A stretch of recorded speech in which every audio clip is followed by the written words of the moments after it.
आज हम बात कर रहे हैं ऐसे ही 5 लोगों की जो रहस्यमय तरीके से गायब हो गए। Number 5, ट्रेवलाइन Evans. 52 वर्षीय ट्रेवलिन इवांस एक एंटीक स्टोर की मालकिन थी, जो 1990 में रहस्यमय तरीके से लापता हो गई थी। उसी साल 16 जून को इवांस ने वेल्स के ललागोलेन में अपनी दुकान पर एक नोट डाला, जिसमें कहा गया था कि वो 2 मिनट में वापस आ जाएगी। फिर उसने अपना स्टोर छोड़ दिया, एक केला और एक सेब खरीदा और कैसल स्ट्रीट के पास सड़क पार करते हुए देखा गया। अधिकारियों का मानना है कि वो फिर दुकान पर लौटी थी क्योंकि वहां कचरे के डिब्बे में केले का छिलका मिला था। हालांकि इसका कोई गवाह नहीं है और यह स्पष्ट नहीं है कि वास्तव में वह बाद में कहां गई होगी। उसने दुकान पर अपना हैंडबैग और जैकेट भी छोड़ दिया था, साथ ही कुछ फल और फूल जो वह घर ले जाना चाहती थी। उसका अंतिम नोन साइटिंग मार्केट स्ट्रीट पर उसके घर के पास था। हालांकि दशकों बाद भी मामला खुला और अनसुलझा है। Number 4, Ambrose small. 2 दिसंबर 1919 को एम्ब्रोस स्मॉल नाम का एक कनाडाई थिएटर मैग्नेट बिना किसी निशान के गायब हो गया।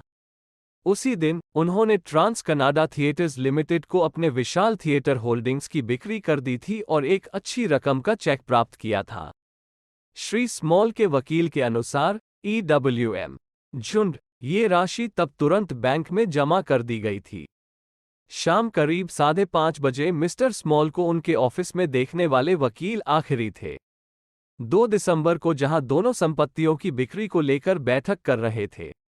हालांकि अगले दिन मिस्टर स्मॉल गायब हो गए थे, लेकिन मिस्टर स्मॉल के गायब होने के काफी समय बाद तक इस मामले ने लोगों का ध्यान नहीं खींचा। कुछ ने तब अनुमान लगाया कि उसकी हत्या कर दी गई है, जबकि अन्य ने दावा किया कि वो बस भाग गया था। हालांकि आज तक मिस्टर स्मॉल का ठिकाना सभी ध्यान देने के बावजूद एक रहस्य बना हुआ है। Number 3, Clishindra hall.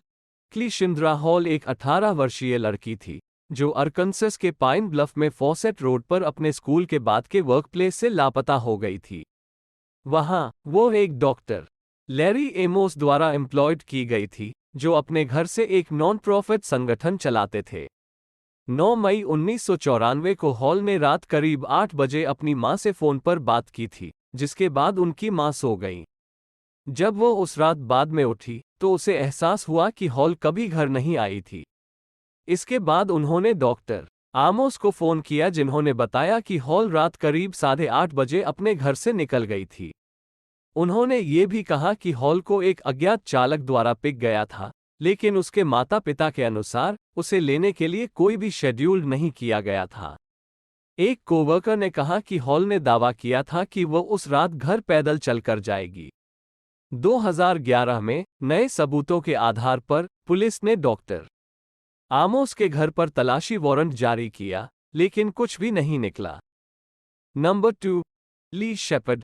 ली शेपर्ड एक 26 वर्षीय व्यक्ति थे, जो उत्तरी लंदन में EMR रिसाइकलिंग प्लांट में सुपरवाइजर के रूप में काम करते थे। 30 जनवरी 2003 को उन्हें आखिरी बार एक नाइट शिफ्ट के दौरान डेमित्रो ओलिफेरेको नाम के एक सहयोगी ने देखा था, लेकिन तब से लापता है। सालों तक मामला अनसुलझा रहा और पुलिस ने अनुमान लगाया कि शेपर्ड भाग गया था या बेईमानी का शिकार हुआ था। हालांकि शेपर्ड के परिवार द्वारा किराए पर लिए गए एक प्राइवेट इन्वेस्टिगेटर ने मामले में नए सबूतों का खुलासा किया। इस साक्ष्य के अनुसार शेपर्ड की प्लांट में रेफ्रिजरेटर क्रशिंग मशीनों में से एक के अंदर मारे जाने की संभावना थी। शेपर्ड के लापता होने की रात मशीन के खराब होने की सूचना मिली थी। नतीजतन हो सकता है कि शेपर्ड ने जांच करने के लिए इसके अंदर कदम रखा हो और फिर डीगैसर द्वारा बेहोश कर दिया गया हो। बाद में हो सकता है कि मशीन ने उसे अपने अंदर कुचल दिया हो, जिससे वह गायब हो गया हो। हालांकि न तो शेपर्ड का शरीर और न ही कोई DNA सबूत संयंत्र से बरामद किया गया था। Number 1, Susan Taraskevich. Susan Taraskevich को आखिरी बार 12 सितंबर 1992 को लोगान हवाई अड्डे पर अपनी शिफ्ट के दौरान जीवित देखा गया था, जहां उन्होंने नॉर्थवेस्ट एयरलाइंस के सुपरवाइजर के रूप में काम किया था। उस दिन वो अपने सहयोगियों के लिए कुछ सैंडविच खरीदने के लिए निकली थी, लेकिन वापस नहीं लौटी।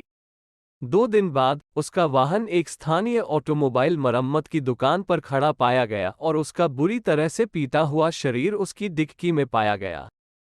उसके शरीर पर चाकू के घाव भी थे। उसकी मृत्यु के कुछ ही समय बाद तारास्कीविस के कई सहयोगियों को एक क्रेडिट कार्ड घोटाले में फंसाया गया था, जिसके बारे में पुलिस का मानना है कि यह उसकी मौत से संबंधित था। उसके परिवार के अनुसार 27 वर्षीय महिला गायब होने से पहले कुछ समय से अपने वर्कप्लेस पर उत्पीड़न का भी सामना कर रही थी। पिछले कुछ वर्षों में मामले को अधिकारियों से नए सिरे से दिलचस्पी और समर्थन मिला है। तारास्कीविस के नियोक्ता नॉर्थवेस्ट एयरलाइंस, अब डेल्टा एयरलाइंस, ने भी किसी भी नए सबूत के लिए इनाम देना जारी रखा है। हालांकि मामला आज भी अनसुलझा है।